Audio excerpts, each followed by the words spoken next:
کہ ہر مومن کو بلکہ ہر انسان کو آزمایا جائے گا۔ اب انسانوں میں جو اللہ پر ایمان لانے والے ہیں، جو تصور آخرت کو پیش نظر رکھنے والے ہیں، ان کی آزمائش، ان کے لیے امتحان، ان کے لیے مصیبتیں، ان کے لیے پریشانیاں۔ یہ پریشانیاں کیوں ہیں؟ یہ پریشانیاں ظاہر ہے کہ ایک سبب تو ان کا یہی ہے کہ انسان جب گناہوں کا راستہ اختیار کرتا ہے، جو میں نے اس سے پہلے بھی ایک مرتبہ مثال دی تھی، کہ پھر جب کوئی اطاعت کے دائرے سے نکلتا ہے تو اس کو آزمائش کے جھٹکے دیے جاتے ہیں کہ شاید اس طرح بیدار ہو جائے۔ یعنی یہ امتحان، یہ مصیبت جو اس کے اوپر آتی ہے، وہ اس کو جگانے اور چونکانے کے لیے ہے کہ واپس پلٹ آئے، اللہ سے قربت پیدا کر لے۔ یہ مسئلہ وہ ہے یہاں کہ جہاں یہ کہا جا سکتا ہے کہ کیوں مصیبت آتی ہے؟ مصیبت آتی ہے گناہوں کے سزا کے طور پر۔ اب معصوم سے سوال کیا، شاید میں نے اس سے پہلے بیان بھی کیا، ایک مرتبہ اور مل کے صلوات پڑھیں آپ حضرات، تو میں آگے بڑھاؤں گا۔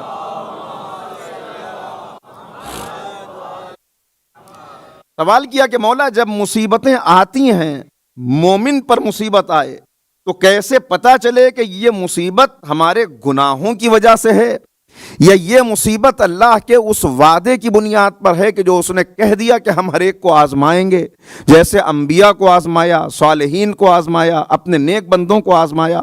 بلکہ پیغمبر اکرم صلی اللہ علیہ وآلہ وسلم یہ ارشاد فرماتے ہوئے، اللہ صلی اللہ علیہ وسلم یہ ارشاد فرمایا پیغمبر نے کہ اللہ نے سب سے زیادہ، یعنی مفہوم حدیث کا یہ ہے کہ سب سے زیادہ انبیاء آزمائے گئے، اور پھر جو عمل اور کردار میں انبیاء سے جتنا مشابہ ہوگا اس کی اتنی ہی سخت آزمائش ہوگی۔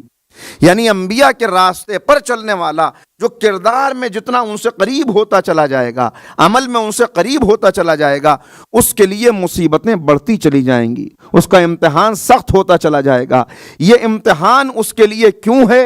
ایک وجہ اس امتحان کی یہ ہے کہ اللہ یہ چاہتا ہے کہ بندے کے دل میں میری محبت خالص ہو جائے، یعنی کسی اور کی محبت نہ رہے، اس کی تمام تر توجہات میری طرف آ جائیں۔ لہذا نیکیوں کو چمکانے کے لیے، خیر کو اور واضح کرنے کے لیے، اس کو مزید ترقی دے کر اس کے درجات بلند کرنے کے لیے یہ مصیبت مومن پر آتی ہے۔ اور جتنا درجات بڑھتے ہیں، جتنا عمل میں آگے بڑھتا ہے، جتنا اپنے کردار کو خالص اور پاکیزہ کرتا چلا جاتا ہے، اتنا اس کے لیے یہ مصیبت، یہ آزمائش، یہ امتحان، یہ ٹرائل بڑھتا چلا جاتا ہے۔ بس جتنا بڑھے گا اتنا یہ قریب آئے گا، اتنے درجات اس کے بلند ہوں گے۔ مجھے واقعہ یاد آ رہا ہے بزرگ عالم کا، غالباً استاد نخودگی کا واقعہ ہے کہ ان کے شاگرد نے بیان کیا کہ میں نے ایک مرتبہ دیکھا کہ استاد گریہ کر رہے ہیں، بہت رو رہے ہیں، تو ہم نے رونے کا سبب پوچھا کہ آپ کے گریہ کا سبب کیا ہے؟ کہا گریہ کا سبب یہ ہے کہ میرے درجات بڑھا دیے گئے، اب میرے اوپر کچھ اور حقیقتیں واضح ہو گئیں، کچھ اور پردے میری نگاہوں کے آگے سے ہٹ گئے۔ کہا تو یہ تو خوشی کی بات ہے، نگاہوں سے پردے ہٹ جائیں، شخصیت اور زیادہ بلند ہو جائے، درجات اور بڑھ جائیں، تو یہ مقام شکر ہے، یہ خوشی کا مقام ہے، یہ گریہ کرنے کا مقام تو نہیں ہے۔ پھر رونے کا سبب کیا ہے؟ کہا رونے کا سبب یہ ہے کہ کتنے ہی مومنین میرے پاس دعاؤں کے لیے آتے تھے کہ دعا کیجئے کہ ہمارے اوپر سے یہ مصیبت ٹل جائے، دعا کیجئے کہ یہ امتحان ہم سے ہٹا لیا جائے۔ کہا میں ان کے لیے دعا کرتا تھا، اللہ میری دعا کو قبول کر کے ان کے اوپر سے وہ امتحان ہٹا لیتا تھا۔ لیکن اب جب میں نے دیکھا، جب اور زیادہ بلندی ہوئی، جب اور پردے ہٹے، تو اب معلوم ہوا کہ وہ امتحان کا ہٹا لینا وہ اللہ کا فضل نہیں تھا، فضل یہ تھا کہ وہ امتحان میں ثابت قدم رہتے تاکہ اور ان کے درجات بلند ہو جاتے۔ صلوات پڑھ دیں محمد و آل محمد۔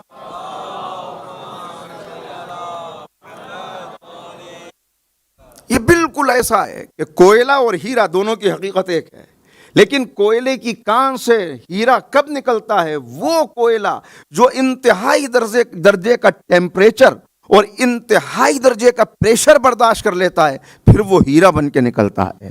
اللہ چاہتا ہے کہ نیکیوں میں اور زیادہ ابھر جائے، اور زیادہ چمک جائے، اور اس کا کردار واضح ہو کے سامنے آ جائے، لہذا اس پر مصیبتیں آتی ہیں، آزمائشیں آتی ہیں، برابر تم کو آزمایا جائے گا۔ انبیاء و مرسلین کو آزمایا گیا، اور پیغمبر اکرم کو جتنے آپ مکی سوروں کو دیکھیں تو آپ کی نظر میں یہ بات واضح ہو جائے گی کہ پیغمبر اور اصحاب کو یہ بتایا جا رہا ہے، چونکہ مکے کی زندگی میں سخت آزمائشیں ہیں، سخت امتحانات ہیں، شہادتیں ہیں، پرسیکیوشن ہے، طرح طرح کی اذیتیں ہیں جو مکے کی زندگی میں دی جا رہی ہیں۔ وہاں جناب موسیٰ کی داستان ہے جو پیغمبر کے ذریعے سے اصحاب کو سنائی جا رہی ہے۔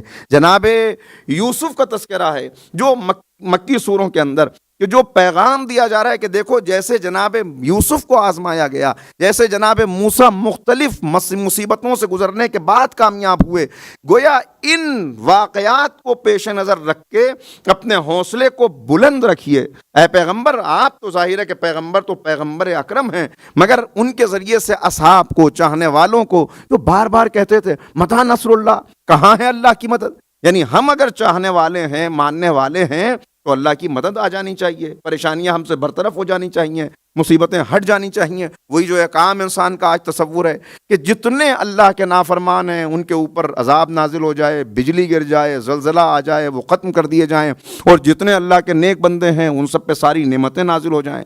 اس لیے کہ جیسے نعمت کا اور کامیابی کا تصور ابھی واضح نہیں ہو سکا عوام کی نگاہ میں، ویسے ہی امتحان اور آزمائش کا صحیح تصور بھی واضح نہیں ہو سکا۔ کیوں آزمایا جا رہا ہے؟ میں نے عرض کیا کہ قرآن کریم بیان کر رہے لِیَبْلُوَکُمْ احسن عملا، دیکھنا یہ ہے کہ تم میں بہترین عمل کرنے والا کون ہے، عمل کے اعتبار سے کون بلند۔ تو ایک آزمائش اس لیے ہے کہ عمل کے اعتبار سے تمہیں دیکھ سکیں، ہم دیکھ سکیں نہیں، وہ تو پہلے سے سب کچھ جانتا ہے، ہم تمہیں آئینہ دکھا سکیں کہ تم مشکل وقت میں پیغمبر کے امتی بننے کا دعویٰ کرنے والوں، جب تم پر مصیبت آتی ہے تب تم پیغمبر کی سنت پر کتنا ثابت قدم رہتے ہو، یہ تم کو آزمانا ہے۔ اہل بیت کے چاہنے والوں، عشق کا دعویٰ کرنے والوں، جب تم پر مصیبت آتی ہے تو شعار اہل بیت کتنا تمہارے سامنے رہتا ہے، یہ تم کو دکھانا ہے۔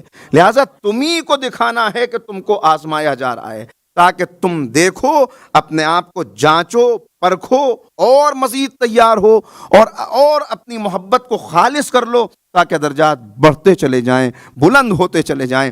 یہ ہے فلسفہ جس کو بیان کیا گیا۔